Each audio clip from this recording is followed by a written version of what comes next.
જૂનાગઢના ઝાંઝરડા રોડ પર અચાનક જ ગટરના પાણી ભરાતા ગરનાળાથી પસાર થતા લોકો હેરાન પરેશાન થયા છે।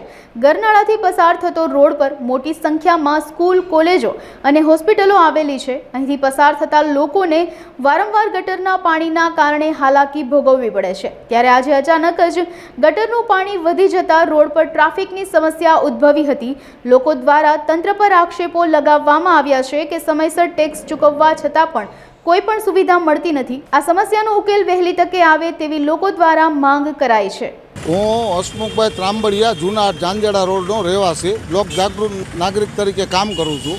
આજે આ 9મો દિવસ છે જ્યાં ગટર ઉભરાય છે, બે સાઈડ ગટર ઉભરાય છે અને આની રિક્વેસ્ટ કરેલ છે 4 દિવસ પહેલાં, પણ કોઈ હમું નથી જોતું। અહીંની ખરેખર તો આ ઝાંઝરડા રોડની જનતા છે ને ગુંગી છે, ગુંગી।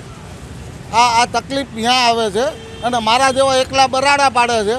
હવે આ જે 9 દિવસથી આ પાણી છે, રોડે ફાટી ગયો છે, નીચે આ પાણી ઉકાય એટલે રોડે ફાટેલો દેખાય, કેમ કે 9 દિવસથી પાણી ભરેલું છે એટલે રોડનો કોઈ વાંક નથી।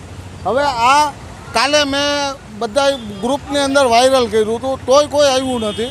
આજે તમે આવ્યા, તમારો ખૂબ ખૂબ આભાર અને જે આ મારો પ્રશ્ન ઉજાગર કરો એ બદલ ધન્યવાદ છે।